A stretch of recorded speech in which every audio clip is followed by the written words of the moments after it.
Our protagonist's name is Gao Xiaoling, an ordinary college student. His roommate unplugged his alarm charger, so he missed his alarm and had a car accident at 8. Now he has woken up and found himself in an apocalyptic world. A man slashed one of the octopus's tentacles, but the octopus regenerated it at an incredible speed. The man shouted to his comrades that it was no good, and the monster could regenerate.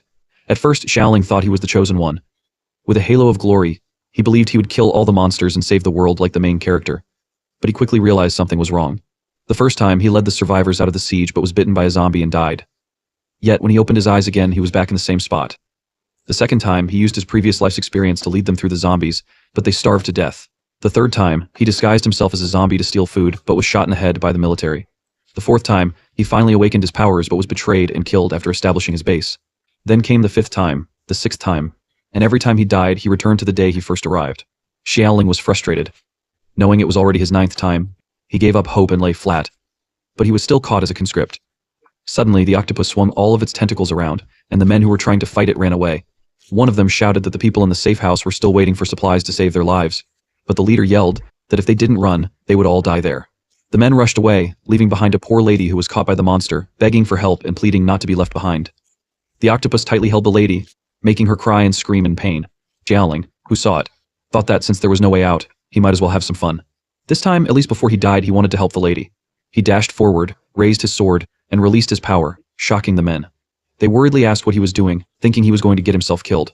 Xiaoling aimed his sword at the octopus's tentacle and easily slashed it, forcing it to release the lady. She thanked him for saving her, but he just dashed away, shouting for her to run. The octopus chased him as he ran for his life toward a nearby store. Fortunately, he managed to enter the store and began devouring anything he could get his hands on. He grabbed a soda, drinking it excitedly and thinking to himself that he had finally drunk soda again and missed it so much. The octopus, pissed off at seeing him happily drinking inside the store, approached and bent down to look at him closer. It raised its tentacle to squeeze him to death. But Xiaoling, still happy, thought to himself that he could die without regrets now. He closed his eyes and then heard the octopus screech. A moment later, he opened his eyes, confused to find himself still inside the store. He looked around, wondering why he was still there and why he hadn't returned to the starting point. He checked his body and asked aloud if it meant he hadn't died. Suddenly, a voice told him that he did die and was revived. Panicking, Xiaoling looked around and asked who was talking. The system popped up in front of him and congratulated him for activating it, introducing itself as his bound apocalypse system, code number 2333. A bright light appeared behind him, surprising Xiaoling, who then hugged 23333 with tears in his eyes, shouting that it was finally here and that he had been waiting for it forever. He tearfully asked if the system knew how miserable he was and told it to feel sorry for him. 2333 simply bounced away from him and explained that it was late because it had a little accident. Xiaoling asked what it meant by accident, and 2333 replied that he might not believe it, but its roommate stole its charger, so its alarm didn't go off. Since Xiaoling had experienced it himself, he responded that he believed it. He then told 2333 it was okay to be late and asked if it brought golden fingers, equipment, and plugins. 2333 excitedly replied, yes, but then added that, according to procedure, Xiaoling needed to listen to it and read the mission instructions first. 2333 explained that Xiaoling was currently in a post-apocalyptic world and his mission was to save the world and restore it to peace. Only by successfully completing this task could he be resurrected into the real world, but failure would result in complete annihilation. 2333 added that Xiaoling had a total of 10 chances and had already wasted 9 of them, meaning this was his last one. Panicked, Xiaoling worriedly asked 2333 what he had just done. 2333 told him not to worry about the details because time was short, and they needed to make every minute count. 2333 then released a purple power around Xiaoling and told him to get ready for his first mission. The system screen showed his first mission: sell snacks within the day to earn 50 crystals. Upon completion, he could earn points to exchange for attribute values, space area, and other rewards. Xiaoling sat in a daze next to a food stall on the ground. Snapping out of it, he clenched his teeth in anger and shouted, asking if he really had to set up a food stall. The zombies nearby turned their heads at the noise and began walking toward him. Panicking, Xiaoling ran away while shouting that he was going to get eaten before he could sell anything. While he was running away as fast as he could when 2333 appeared and asked him what he was running from. Xiaoling snapped back, asking why he would wait to be bitten. He forcefully stopped himself from running when he remembered that he now had the system. He arrogantly ordered 2333 to wipe out all the zombies for him, which pissed 2333 off. The system shouted at him to call it 2333 properly. Xiaoling smirked and asked what his superpower was, demanding the agility of a leopard, the speed of an eagle, and the strength of a bear. 2333 then displayed his status window. Xiaoling saw that his strength, speed, perception, and inventory were all not yet rated, while his wisdom was 2 and his stall area was 2 square meters. He asked 2333 what was up with the not yet rated status. 2333 explained that his values were too low to meet the minimum score standard, and that his physical attributes were currently abysmal. If he wanted to improve, he would need to earn points and exchange them. Xiaoling groaned and asked if that meant he was only good at brain power. At that moment, one of the zombies caught up to him and tried to grab him. Fortunately, he managed to jump to the side to avoid it. He started running again, shouting at 2333 that it was a liar for claiming he had superpowers. 2333 simply responded that it had already given him his powers. Xiaoling suddenly remembered a saying once upon a time: there was a street vendor no one cared about, and people only regretted it after he was gone. This gave him an idea. He turned to 2333 and asked if it meant the old rag. 2333 angrily asked what he meant by rag, shouting that it was an upgrade tool. Xiaoling immediately turned around and rushed back toward the stall, shouting in frustration that 2333 should have told him earlier. He grabbed a metal stick lying on the ground and stopped running when a zombie appeared in front of him. He swung the stick and hit the zombie in the neck, managing to push it back. However, a zombie behind him shoved him to the ground, causing him to slam down and drop the stick. Xiaoling immediately rolled toward his stall and jumped inside the rag. The zombies rushed toward him, jaws open and reaching for him. He smiled nervously, unable to believe he was going to die again so quickly. It would be a new record. His hands shook as he thought it was over. Even though he saw food around him, he had no appetite. He covered his head and accepted his fate, but then a shield appeared around the stall. The shield blocked the zombies, hiding him from their vision. Confused, Xiaoling watched in shock as the zombies turned away and walked off.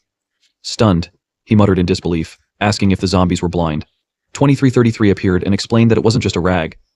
Xiaoling immediately grabbed the cloth, realizing it had saved him. He held it to his face and praised it, declaring it wasn't a rag but a silk cloth. He then asked 2333 if the shield function only worked on zombies, and what would happen if other mutated creatures appeared. 2333 explained that the cloth could block any form of attack, and as long as Xiaoling stayed within the range of the stall, nothing from the outside world could harm him. Eyes wide, Xiaoling asked if 2333 was serious. He stood up, closed his eyes and spun around with his magical rag, thinking he was invincible. 2333, however, warned him not to get too excited. It explained that the shielding function of the stall props could only be used 3 times a day. If he failed to complete the task within the time limit, the function would fail. 2333 reminded him that the sun would set in half an hour. After dark, zombie activity would increase significantly. Xiaoling grumbled that the area had just been swept by zombies, so there was no one around. He asked if they seriously expected him to open a stall there. At that moment, he heard someone say, "Today is really lucky surprised." Xiaoling turned to see 3 men approaching. One of them told his comrades that they had stumbled across an unexpected harvest and that their boss would be surprised. Xiaoling thought to himself that heaven must be helping him. The men approached him, curious about his presence. When they noticed the candy on his food stall, they asked how such things could exist in a place like that. Xiaoling, now excited, enthusiastically told them that the small shop not only had candy but also chips, shrimp chips, and soda. He asked them what they would like to eat. The men were shocked and excited to confirm there were potato chips, beef jerky, and soda, things they hadn't tasted in 3 years. Xiaoling, eager to make a sale, told them it was his first day setting up a stall, and that fate had brought them together. He promised not to sell the goods at 998, or even 98 crystals, but only 50 crystals for all the snacks. Smiling, he asked them if it wasn't a good deal. The men stared at each other in silence before bursting into laughter. They thought Xiaoling must be crazy to expect them to pay for the snacks. One of the men pulled out a gun, grabbed a soda, and mockingly shouted that he was in a good mood, so he would let Xiaoling off with a warning this time. Xiaoling realized they had no intention of paying and snatched the soda back in disappointment. He told them he thought he'd found saviors but had only wasted his time. Angered, the man aimed the gun at him and shouted that he was asking for it. The man pulled the trigger, but the stall's shield blocked the bullet, sending it ricocheting back and striking the man's head armor. The force of the impact made the man dizzy, and he collapsed to the ground, shocking his comrades. The men asked why the gun misfired and wondered if the kid was an Esper. They turned to look at him again, shouting that there was no way he was an Esper, because they had never heard of such a bizarre ability. Meanwhile, Xiaoling was hugging the rag, calling it his treasure and marveling that it could even deflect bullets. Watching him, the men concluded that no matter how they looked at it, he was just an idiot. One of the men demanded to know who he was and what kind of trick he was pulling. Xiaoling simply called them fools and claimed that while there were countless Espers in the world, there was only one chosen one, him. Smiling, he added that for just 50 crystal cores they could take home a massive snack bundle and even get a free signed photo with him. He asked them if they were sure they didn't want to consider the offer. Enraged, the men rushed at him, shouting that they weren't 3-year-olds and insisting that the gun must have malfunctioned. They declared that they would kill him this time, but Xiaoling calmly remarked that some people just never listened and were asking for trouble. One of the men lunged at him and tried to punch him, but as Xiaoling expected, the shield activated and blocked the attack, pushing the man away from the stall. The man screamed in pain when he saw his fingers bent and bleeding. The old man holding a knife hesitated, prompting the other 2 men to yell at him to stop standing around and kill the kid already. Xiaoling glared at the old man, and the intensity of his stare left the man frozen in fear. As the old man approached, visibly shaking, he suddenly stepped back, turned around, and ran away, shouting that the kid was a monster, and that he didn't want to die. The 2 remaining men were stunned. They shouted after the old man, calling him a coward and begging him not to leave them behind. However, fear overtook them too, and they turned to follow, leaving Xiaoling standing there shouting that he just wanted to ask if there was anyone else around. Xiaoling's attention shifted to the ground when he noticed the bag the men had been carrying start to move. Curious, he poked it and wondered aloud if it could be some kind of animal. As the bag wriggled more, he unwrapped the rope, and something shot out at incredible speed, startling him. When he got a better look, he saw that it was a lady with long white hair and a thin, almost fragile-looking body. She turned back to look at him, and Xiaoling froze in surprise, struck by how beautiful she was. The moment was short-lived, however, as the lady suddenly snapped and dashed toward him. Realizing this wasn't the time to be ogling a beauty, Xiaoling turned and ran, thinking she must be a zombie. The lady swung her sharp, claw-like fingers at him, and he barely managed to jump away in time to avoid her attack. He panicked and wondered aloud what the heck was happening, and since when zombies could move so fast. He picked up an empty magazine and hurled it at her, but the lady simply blocked it with her hand and continued chasing him. He sprinted toward his stall, grabbing the rag with desperation, knowing he had already used up all 3 shield chances.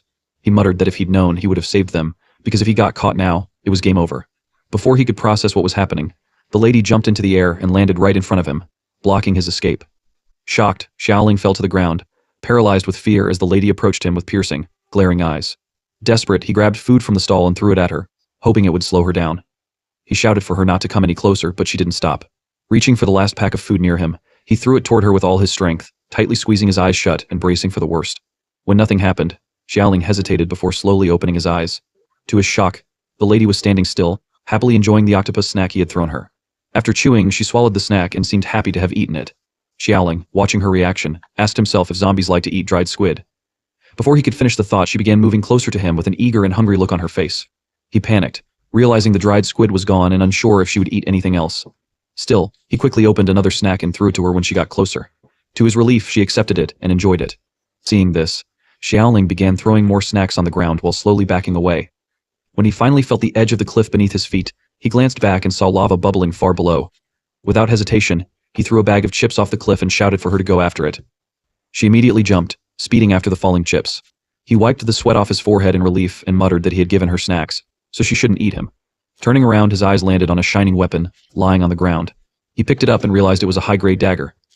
His shock deepened when he noticed the symbol of the Thunder Legion etched onto the blade. He knew that the Thunder Legion was the most feared bandit organization in the apocalypse. Their leader was a power-type Esper, and every one of their subordinates was a ruthless desperado, burning, looting, and killing with no regard for the military. He figured those 3 men must have been from the Thunder Legion, and thought it made sense that they had carried so many magazines. He then spotted the bag the men had left behind and decided it could be useful, so he picked it up. Something shiny inside caught his attention, and when he opened it, he was excited to find crystal cores. Hugging the bag, he celebrated, not expecting to complete his task so quickly. 2333 interrupted his excitement, telling him that although he had found the crystal cores, they couldn't be counted as store sales. Xiaoling argued back, asking why not, especially since the female zombie had accepted and eaten the dried squid and beef jerky. 2333 reluctantly agreed that the crystal cores belonged to her but reminded him that she was a zombie. Xiaoling retorted that the system never said customers had to be human and accused 2333 of being narrow-minded. Feeling defeated, Xiaoling lay on the ground and shouted to 2333 that it was already dark, there was no one else around, and if the system wasn't going to keep its promise, it might as well just kill him now. 2333 cursed internally, realizing it was in a pinch. With no choice left, 2333 congratulated him on completing the task. It informed him that he had gained experience points, unlocked his inventory, and upgraded his stall. Suddenly, 2333 released a pushcart stall filled with brand new items and food. Xiaoling approached it eagerly and opened the legendary inventory. Inside, he found water, rice, meat, and vegetables. Disappointed, he asked 2333 if that was all. He compared it to other people's storage spaces, which supposedly had medicines, weapons, and even planes or cannons. 2333 explained that it was the food system, not the warrior system, earning Xiaoling's complaint that it was stingy. Still curious, he asked what his experience points could be exchanged for. 2333 displayed options and each item's cost points. However, Xiaoling only had 21 points. 2333 told him that with his current level of permission, he could only exchange points for basic items. Xiaoling scoffed at the shabbiness of it all and began worrying about his defense. Since the stall shield could only block attacks 3 times a day, he knew upgrades were necessary. Feeling determined, he told 2333 to exchange everything for stamina. 2333 complied and increased his stamina by 1 point. After a brief pause, Xiaoling and 2333 stared at each other. He complained that he didn't feel any change, but 2333 ignored him and revealed his next mission to earn 100 crystal cores within 24 hours and hire a waiter. Xiaoling shouted in disbelief at the difficulty of earning 100 crystal cores. He complained that the street stall was already tiny, and now they expected him to share it with someone else. As he continued his tirade, A flyer suddenly slapped against his face. Pulling it off, he saw an advertisement for a milk tea shop. The image on the flyer featured the same lady who used to hand out flyers near his school, encouraging students to try her drinks for free. Xiaoling worriedly wondered if she was still alive. Despite his concerns, he thought that working with such a beautiful woman wouldn't be so bad. Pushing his cart forward, he felt a surge of motivation. Meanwhile, back at the cliff, the white-haired lady jumped out of the lava and landed on the ground. She looked around, searching for any trace of Xiaoling but found nothing. Saddened, she paused for a moment before turning and beginning to run. The next day, Xiaoling arrived at the milk tea shop. Peeking inside, he was shocked to see zombies wandering around. He quickly closed the door, apologizing for the intrusion, and immediately pulled his cart while running away. He muttered to himself, wondering if those were the same zombies he had met yesterday, and why they were so persistent. 2333 reminded him that he was the one who had approached them first. As the zombies started chasing after him, one of them jumped toward his cart, but the cart's shield activated and threw the zombie away. Xiaoling rushed behind his cart, yelling at the zombies not to waste his defense. He pushed the cart forward at full speed, and the zombie started moving again, bending its broken body, and began chasing him like Sadako. The zombie got close to biting his feet, but Xiaoling managed to pull his leg away just in time. He shouted in frustration, accusing the zombie of pulling his leg, then kicked it hard, sending it flying into a soda machine. The other zombies stopped in shock as the heavy machine fell, crushing several of them to death. Xiaoling stared in disbelief, unable to process that he had done that with a single kick to the head. He finally realized that the power boost from his stamina upgrade actually worked. 2333 congratulated him on his first kill and rewarded him with a disposable raincoat. Xiaoling picked it up skeptically, asking if it wasn't just a piece of plastic cloth. 2333 explained that he shouldn't underestimate the raincoat. It was made of high-tech materials that could block all harmful substances, and he could even swim in nuclear waste while wearing it. However, it could only be used once. Despite its impressive features, Xiaoling still found it hard to believe. Before he could dwell on it further, the sound of zombies approaching reached his ears. Looking ahead, he saw a massive swarm of zombies converging on his position.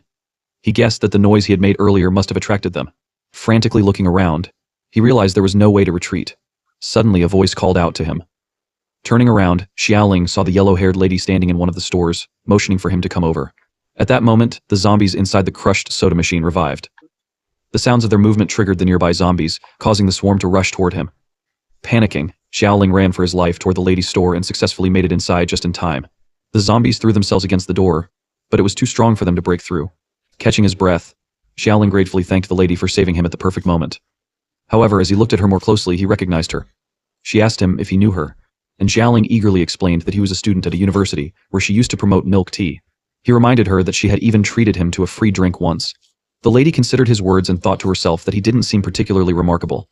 With his ordinary appearance, she figured there were probably countless students like him in university. Still, smiling, she told him that she remembered him.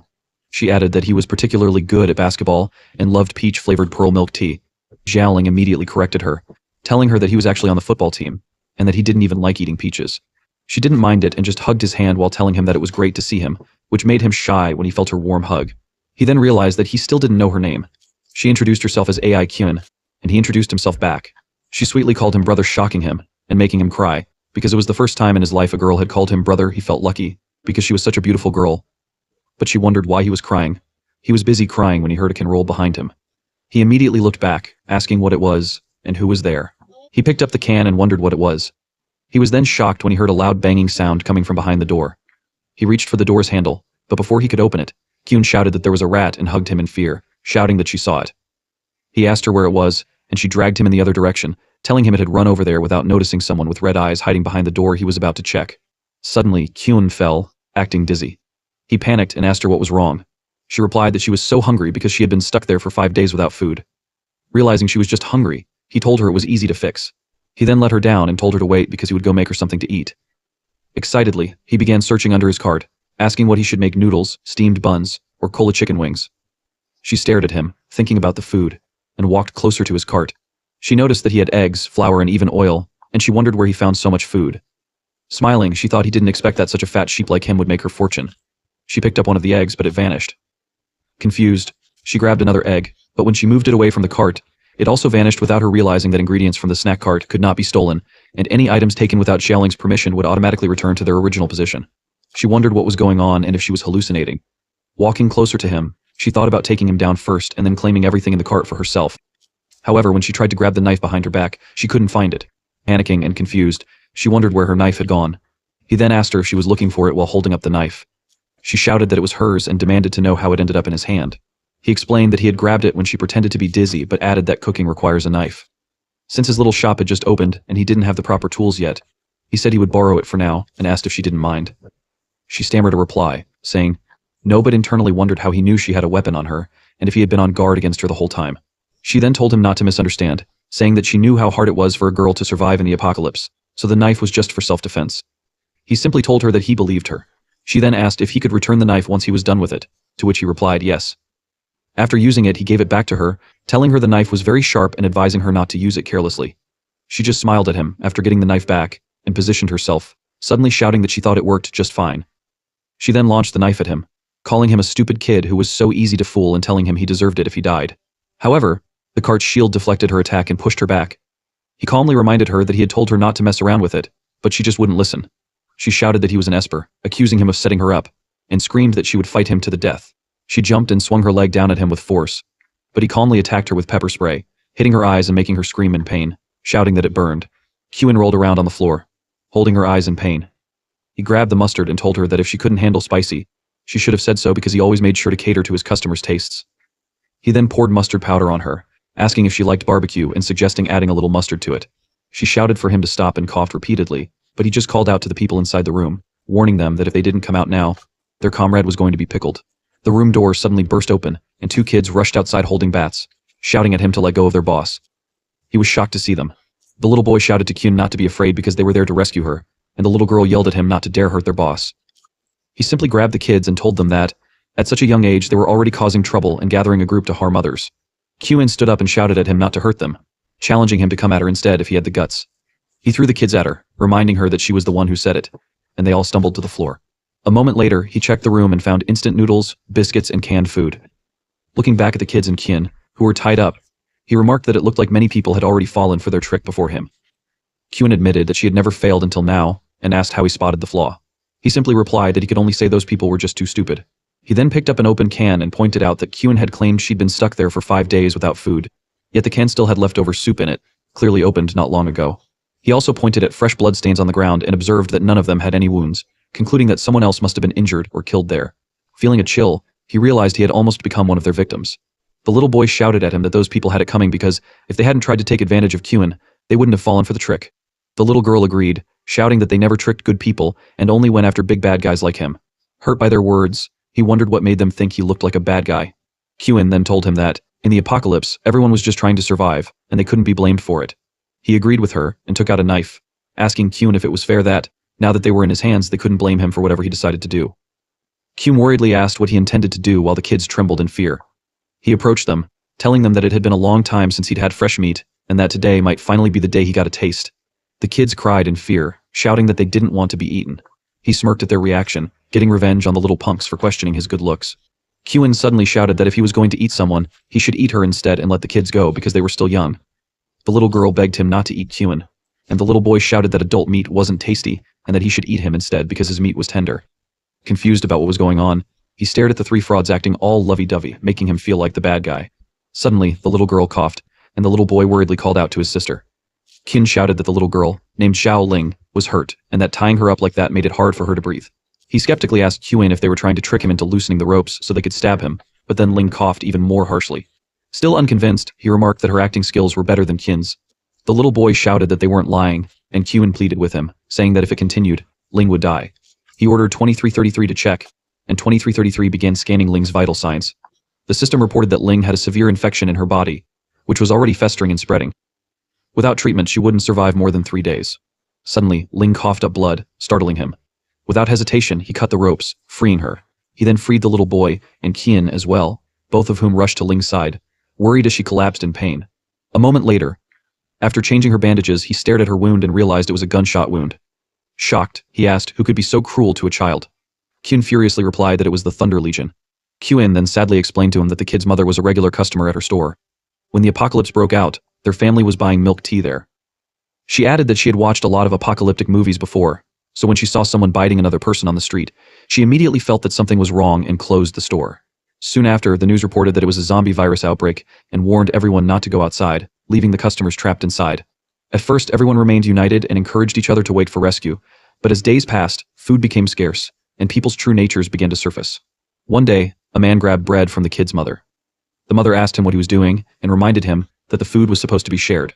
The man scoffed and asked why her children should get the same amount of food as an adult when her child was so small, suggesting that the three of them could share just one portion. The mother begged him to return the food, explaining that her daughter was sick and couldn't go without eating. But the man ate the bread anyway, telling her that her daughter didn't look like she would survive for more than 2 days, so giving her food was a waste. It was better for someone else to have it. At that moment, the little boy bit the man's arm, shouting that it was his sister's food. Furious, the man grabbed the boy and yelled that he would kill him for daring to bite him. The mother screamed her son's name, Xiao Lei, in panic. Fortunately, Kyun arrived in time, tripping the man and forcing him to let go of Xiao Lai. Kyun caught Lei and confronted the man, asking why he was stealing from others.